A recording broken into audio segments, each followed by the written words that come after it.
जब से यूपी में 9 विधानसभा की सीटों पर उपचुनाव घोषित हुए हैं और इस बार इन सभी विधानसभा की सीटों पर बीएसपी भी अकेले ये चुनाव लड़ रही है, तो तब से बीजेपी व सपा गठबंधन की नींद उड़ी हुई है। जब से उन्हें मालूम पड़ा कि बीएसपी भी इन 9 विधानसभा की सीटों पर बाई इलेक्शन लड़ रही है, तो तब से बीजेपी व सपा गठबंधन की नींद उड़ी हुई है, क्योंकि बीएसपी ने यहाँ काफ़ी समय से एक आदि उपचुनाव को छोड़कर अधिकांश उपचुनाव नहीं लड़े। तब से खासकर ये दोनों पार्टियां यानी कि बीजेपी व सपा तथा इनका गठबंधन अभी तक इन चुनावों में जो भी बाई इलेक्शन हो रहे थे, तो अभी तक इन चुनावों में अंदर अंदर आपस में मिल बांट कर ये चुनाव लड़ते रहे।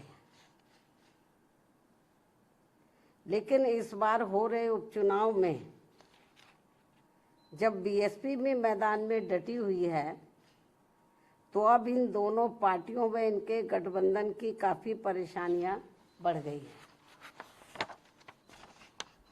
जिससे जनता का ध्यान बांटने के लिए अब बीजेपी बटेंगे तो कटेंगे और सपा एंड कंपनी के लोग क्या कह रहे हैं, जुड़ेंगे तो जीतेंगे। इन नारों को प्रचारित करने व इनकी पोस्टरबाजी आदि भी खूब करने में लगी है, जबकि इनकी हर मामले में रही दोगली सोच व नीतियों को ध्यान में रखकर वास्तव में होना ये चाहिए कि बीएसपी से जुड़ेंगे तो आगे बढ़ेंगे व सुरक्षित भी रहेंगे। हालांकि प्रदेश में विकास व कानून व्यवस्था के मामले में बीएसपी की रही सरकार की तुलना में बीजेपी की वर्तमान में चल रही सरकार से व इसके पूर्व में सपा के रहे शासनकाल से भी जनता को ये जरूर सोचना चाहिए कि इन तीनों में से केवल बीएसपी का ही शासनकाल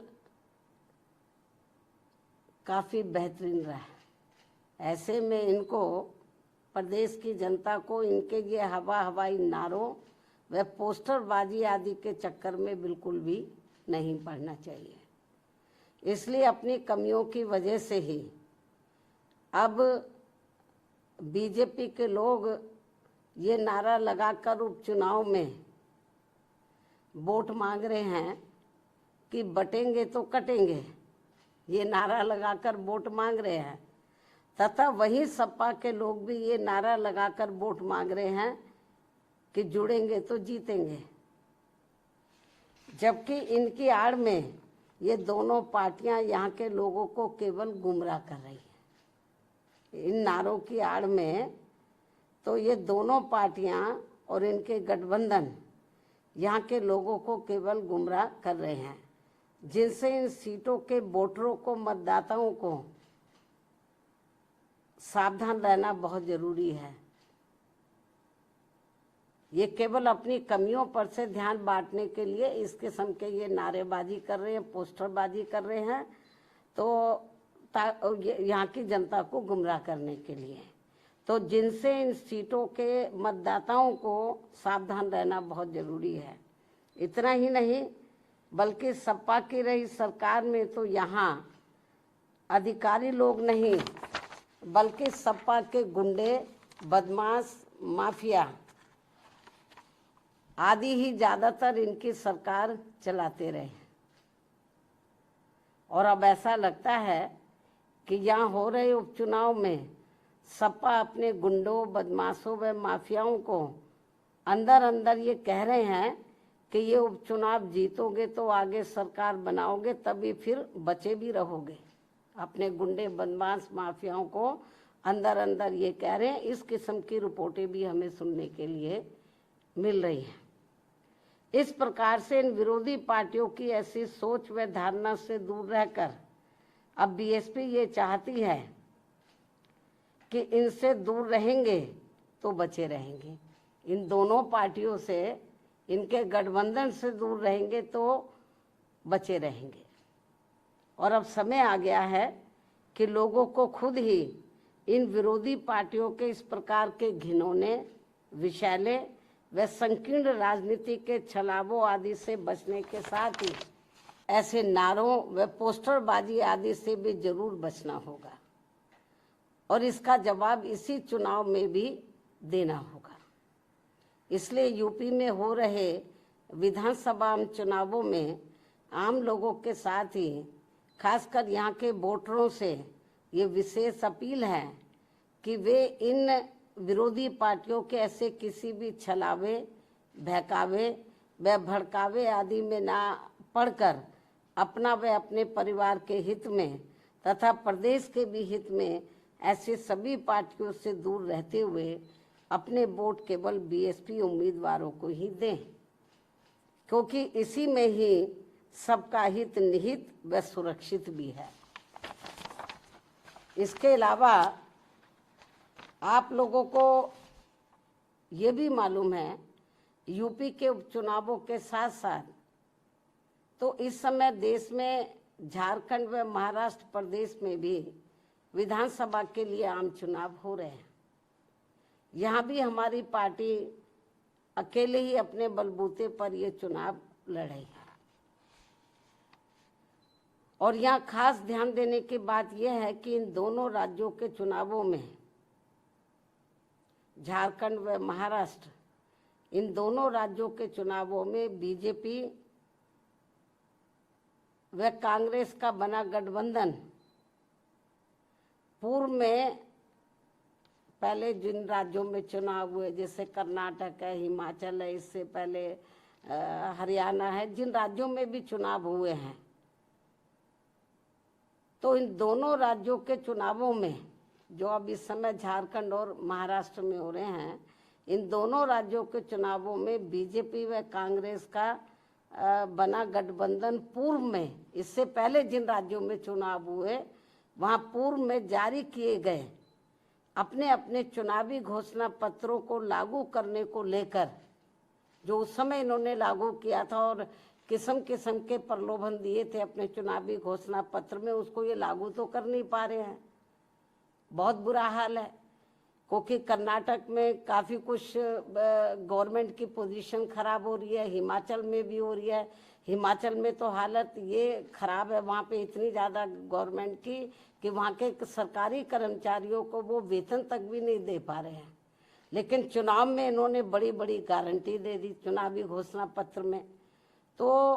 कहना मैं ये चाहती हूँ कि यहाँ खास ध्यान देने की बात यह है कि इन दोनों राज्यों के चुनावों में, यानी कि झारखंड और महाराष्ट्र में जो इस समय चुनाव हो रहा है, इन दोनों राज्यों के चुनावों में बीजेपी व कांग्रेस का बना गठबंधन तो पूर्व में जारी किए गए, इससे पूर्व में जिन राज्यों में चुनाव हुए वहाँ जारी किए गए अपने अपने चुनावी घोषणा पत्रों को लागू करने को लेकर इस समय अभी नया चुनावी घोषणा पत्र जारी नहीं किया है। इससे पहले जिन राज्यों में चुनाव हुए वहाँ इन्होंने चुनावी घोषणा पत्र जो जारी किए, तो पूर्व में जारी किए गए अपने अपने चुनावी घोषणा पत्र को लागू करने को लेकर एक दूसरे पर काफी आरोप व प्रत्यारोप लगा रहे हैं। जबकि इस मामले में ये सभी पार्टियां एक ही थाली के चट्टे बट्टे हैं, जिनके बहकावे में इस बार यहाँ की जनता को कतई भी नहीं आना है। और अब तो इस मामले में कर्नाटक की कांग्रेसी सरकार के खुद ही इस पार्टी के राष्ट्रीय अध्यक्ष इस मामले की पोल भी खोल रहे हैं। और इस मामले में ऐसे सभी पार्टियों पर अब जनता को कतई भी विश्वास नहीं करना है। इतना ही नहीं बल्कि पूरे देश में हर क्षेत्र में महिलाओं का उत्पीड़न होना अभी तक भी बंद नहीं हो पा रहा है। और इस मामले में अभी हाल ही में महाराष्ट्र में अरविंद सावंत द्वारा जिस प्रकार से वहाँ एक महिला के लिए अभद्र भाषा का इस्तेमाल किया गया है, उसे सरकार को हल्के में न लेकर, ये बहुत ही शर्मनाक है,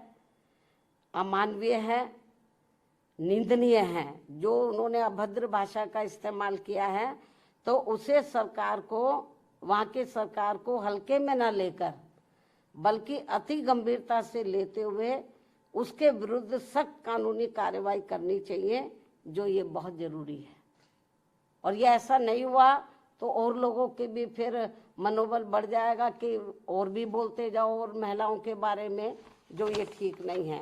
इन्हीं कुछ ज़रूरी बातों के साथ ही अब मैं अपनी पार्टी के लोगों से यूपी में 9 विधानसभा की सीटों पर हो रहे उपचुनाव के साथ साथ झारखंड व महाराष्ट्र स्टेट में भी विधानसभा के लिए हो रहे आम चुनाव में अपनी पार्टी के उम्मीदवारों को जिताने की भी पुरजोर अपील करती हूँ। धन्यवाद। जय भीम व जय भारत।